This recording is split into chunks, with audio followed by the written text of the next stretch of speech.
TechPression is here at the day one for the Regtech Africa 2024 themed Harnessing Partnerships for Africa's Prosperity, Bridging the Data Trust Gap. It's a 2-day hybrid event with over 50 plus speakers and 1,000 participants from all over the world here to network and talk about regulatory technology in Africa.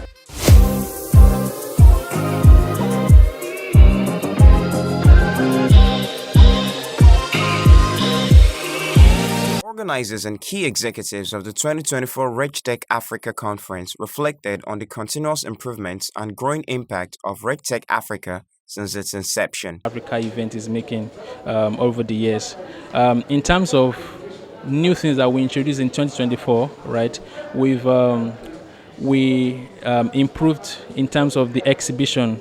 Right, so exhibition in terms of having different brands on board, so that they have the avenue to showcase and to push awareness for their products. All right. Each year, we painstakingly review the outcomes of the previous year's conference, and that is basically factored into the deliberations for the next year.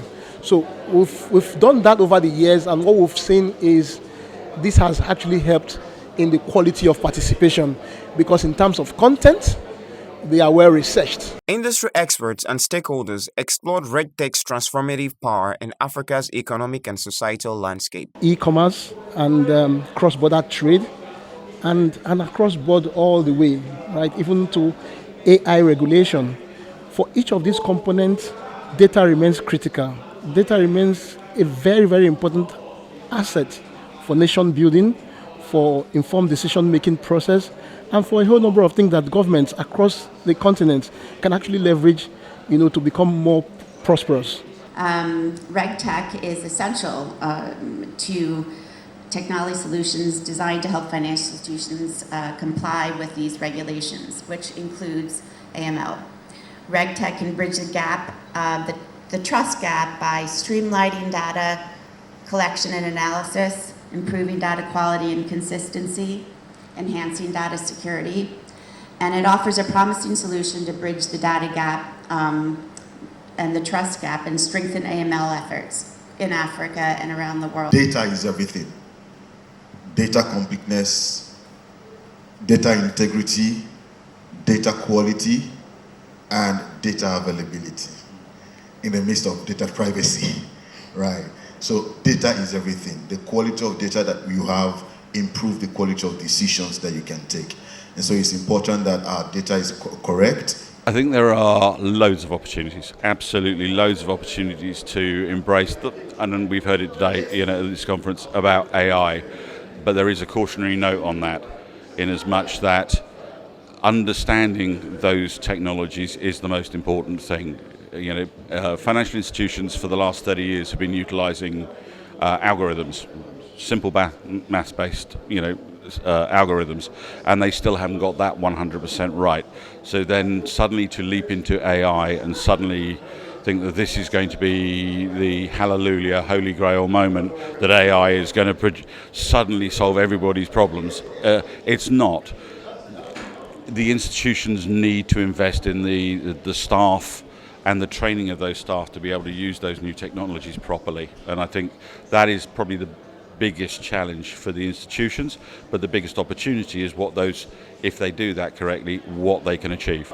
Being that this conference is a Pan-African conference, meaning that we are focusing on solutions that are focused on Africa, or we are focused on solutions that are native to Africa. Artificial intelligence, AI, is going to have a big impact on the industry. AI will help regulators as well as consumers and companies work to enhance and improve and create more efficient technologies and be able to track regulations a little bit easier. But of course, you have to, utilize it in tandem with the human resources as well, not just the automation. Regulators and industry leaders discussed the evolving landscape of financial crimes and the challenges of implementing responsible, data-driven approaches to combat these issues.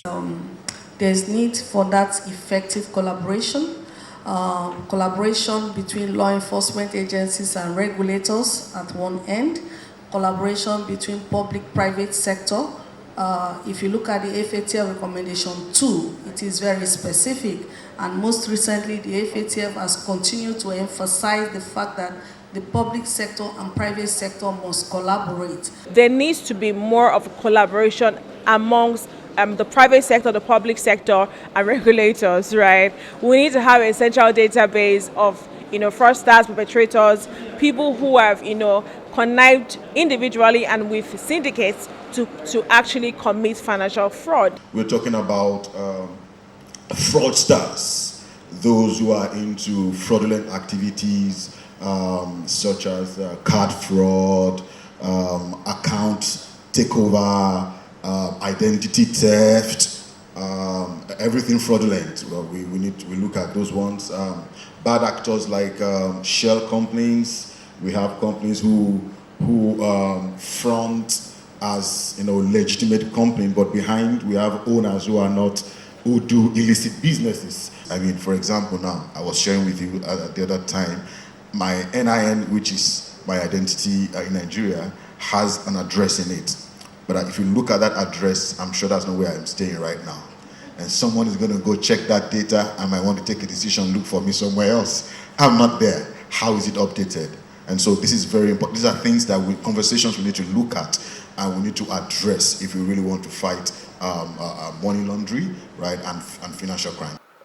There are some benefits with the registration of the SIM cards, especially when it comes to curbing some criminal activities. Participants and business owners shared their key takeaways from the conference. Really would be for governments at all levels across different countries within the continent to begin to pay special attention on how data that is being generated, right, even from within, can be mimed for better use. But the most important thing is raising the awareness that from a KYC in Africa perspective, there is a solution to provide education.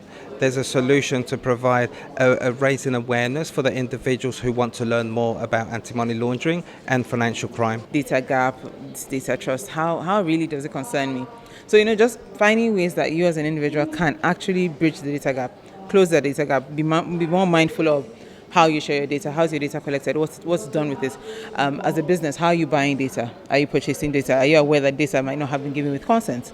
Little things like that. And how do we do our own bits to make sure that the whole big picture works well? Key takeaway is there needs to be more financial inclusion for underserved communities. They need to be brought into the mix and they be able to trust data, to bridge the gap and be able to integrate them into the banking community. With the momentum generated at this year's event, the future looks promising for Regtech in Africa. Olainwaju Adeniyi, Tech Pression TV.